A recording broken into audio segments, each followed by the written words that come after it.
E aí, cinéfilo, tudo bem com você? Não há nada mais assustador que o ser humano. Ele consegue fazer as maiores atrocidades, às vezes com sorrisos nos lábios. Mas ao mesmo tempo que assusta, a torpeza humana também fascina. E é por isso que temos inúmeros filmes sobre psicopatas assassinos em série. Nessa esteira, apresento Ted Bundy, a irresistível face do mal, filme desta semana do canal A Música, o Filme e o Livro.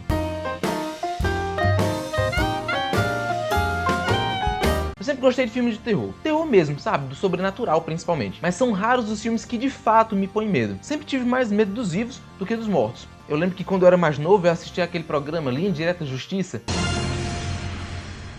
Boa noite. Que elencava os casos mais sombrios de psicopatas brasileiros. E quando eu assisti esse programa, eu tinha dificuldades para dormir à noite. Mas isso não aconteceu com o filme que comento hoje. Meses atrás, solicitei aos meus seguidores do Instagram que me indicassem filmes para comentar aqui no canal. Aos poucos eu estou fazendo minha lição de casa, sabe? Estou comentando aqui. Os dois primeiros, O Irlandês e Piaf, Um Hino ao Amor, são filmes que estão nas minhas listas de recomendações. Já o filme de hoje, que também foi sugestão lá do Instagram, vai fugir um pouco do usual deste canal, que é o de comentar sempre apenas os filmes que eu recomendaria assistir. Mas por que você está dizendo isso? Você não recomenda o filme de hoje? A resposta a essa pergunta é sim.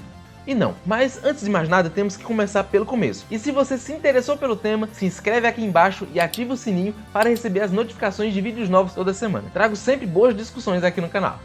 Ted Bundy, A Irresistível Face do Mal, é um filme de 2019 que estreou no Festival de Sundance e que teve seus direitos de exibição comprados pela Netflix. Conta a história de Ted Bundy e para entendermos melhor sobre o filme e sobre as ressalvas que faço a ele, temos que entender quem foi esse americano que viveu de 24 de novembro de 1946 até 24 de janeiro de 1989. Theodore Robert Bundy, conhecido apenas como Ted Bundy, foi um americano responsável por pelo menos 30 mortes de mulheres. Ele sequestrava essas mulheres, matava com requintes de crueldade e as estuprava depois de mortas. Ele atraía suas vítimas usando seu carisma e sua beleza. Para a época, ele era considerado um homem bonito. O caso dele ficou bastante conhecido do público americano. Primeiro, por ser uma época em que esses assassinatos em série não eram comuns ainda. Estamos falando de 1974 a 1978. Segundo, porque conseguiu fugir 2 vezes da prisão. E terceiro, porque teve um julgamento televisionado. Aliás, o primeiro julgamento televisionado da história dos Estados Unidos. Também chama a atenção nesse caso as mulheres que acompanhavam o julgamento e meio que torciam para Ted e diziam estar apaixonadas por ele. Mulheres apaixonadas por um homem misógino que matava mulheres. Vai entender, né? Dizem que Freud explica, mas enfim. Nesse julgamento ele foi condenado à pena de morte e depois de muitos adiamentos foi morto na cadeira elétrica no ano de 1989. Durante todo esse tempo ele negou ter cometido os crimes, mas acabou os confessando pouco antes de sua execução. Ted Bundy inspirou vários filmes de serial killers, inclusive o mais conhecido de todos, O Silêncio dos Inocentes. A forma como Buffalo Bill abordava as vítimas foi inspirada nos crimes de Bundy. Pois bem, Ted Bundy, A Irresistível Face do Mal, se propõe a contar essa história. Mas ao fazer isso, envolveu-se em polêmicas. Por quê? Bem, esse filme é contado sob a perspectiva de Elizabeth Kendall, namorada por muito tempo de Ted, com quem teve uma união estável. Por causa dessa ótica, o diretor, Joe Berlinger, toma certas liberdades questionáveis. Ele romantiza coisas que não deveriam romantizar e suprime coisas que não deveriam ser suprimidas. Ele pega uma história altamente conhecida, pelo menos nos Estados Unidos, e quase subverte uma história de romance, depois suspense e, por fim, um drama de julgamento. Temos então, inicialmente, Ted conhecendo a sua futura companheira e encantando ela com seu charme, carinho e atenção que ele dá tanto a ela como à filha que ela tinha quando ele a conheceu. Logo, eles começam a morar juntos e, em seguida, uma mulher some e Ted é preso acusado de tê-la matado. Assim, de forma rápida, ele instaura um suspense. Será que ele é inocente? E ele afirma com tanta veemência que não fez nada que os desavisados que não conhecem a história chegam a acreditar. Eu sei que o diretor, Joe Berlinger, fez de propósito ao tentar mostrar como as pessoas e as vítimas se deixavam seduzir pelo assassino e compravam sua história. Ele quis colocar o espectador na posição que as pessoas da época estavam quando ocorreram os crimes. Mas o problema é que ele não é honesto ao fazer isso e suprime coisas importantes da biografia de Ted, para criar essa aura artificial de suspense. Por exemplo, ele mostra no julgamento que o assassino era uma pessoa extremamente cruel. Aí depois corta para Elizabeth assistindo ao julgamento e com dúvida se o homem que ela viveu tantos anos seria capaz de fazer algo assim, já que o filme mostra sempre muito carinhoso e atencioso com ela, chegando quase à devoção. Mas no livro que Elizabeth escreveu,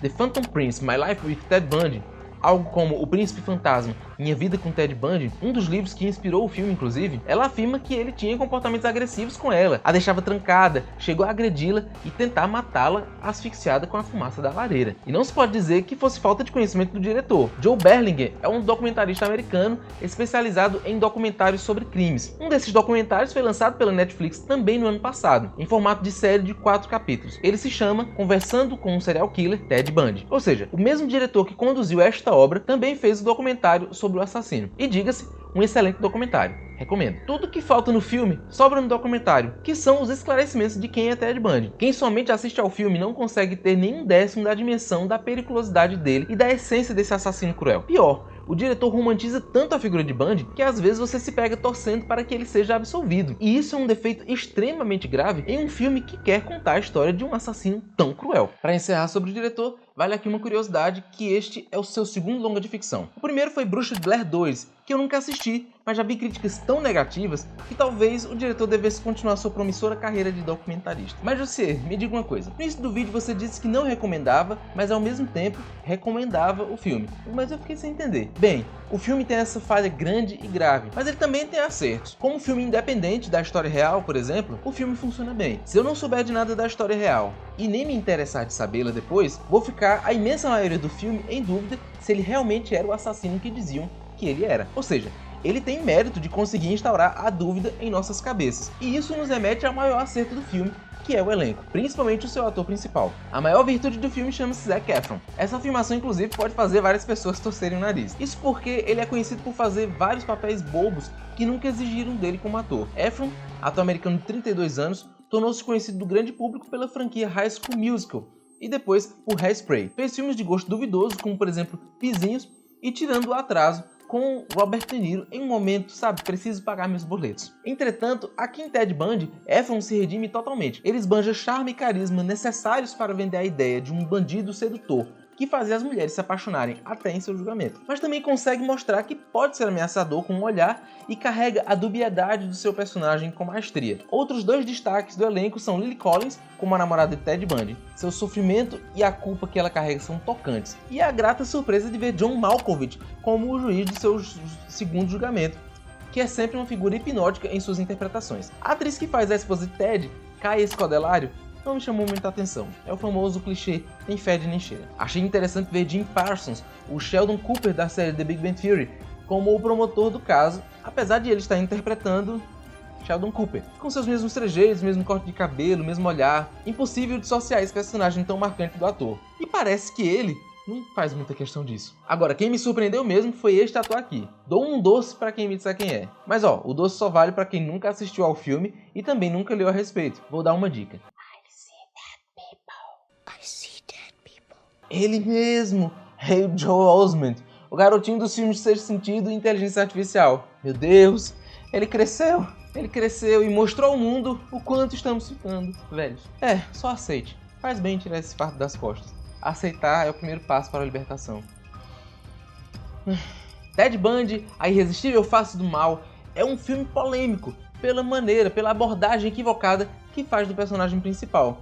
Mas não deixa de ser um filme interessante de assistir, principalmente para tirar as próprias conclusões a respeito do que eu falei aqui. E é por isso que trouxe esse filme para você cinéfilo neste canal. E aí, o que você achou do vídeo? Já assistiu ao filme? Não assistiu? Teve interesse? Se você quiser, pode deixar seu comentário aqui embaixo. Seus comentários, suas críticas, suas sugestões são muito importantes para mim e para o crescimento deste canal. Não esquece também de deixar o seu joinha, se inscrever caso você não seja inscrito, ativar o sininho para receber as notificações de vídeos novos toda semana e também de me seguir nas redes sociais, no Facebook, no Twitter e no Instagram. Uma ótima semana para vocês, um forte abraço e tchau! Assassinato não é somente um crime de luxúria e violência, mas sim possessão. As vítimas são parte de você. Você sente a última respiração deixando seus corpos. E você olha nos olhos. Uma pessoa nesta situação é Deus. Nós, serial killers, somos seus filhos. Nós somos seus maridos. Nós estamos em toda parte. E haverá mais de suas crianças mortas no dia de amanhã. Você sentirá o último suspiro deixando seus corpos. Você estará olhando dentro de seus olhos.